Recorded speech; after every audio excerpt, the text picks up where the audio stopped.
పవన్ కళ్యాణ్ ఏందో చెప్తాడు చూడండి. 15 ఆగస్టు గురించి తర్వాత మాట్లాడదాం.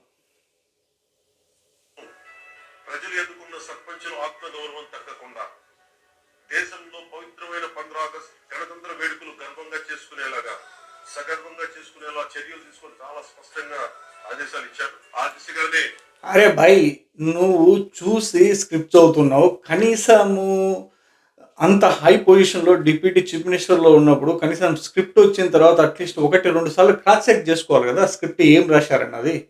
అరే భయ్, అది ఆగస్టు 15 అన్నది స్వాతంత్ర దినోత్సవం రా భయ్, గణతంత్ర దినోత్సవం కాదు. గణతంత్ర దినోత్సవము జనవరి 26 జరుపుకుంటారు.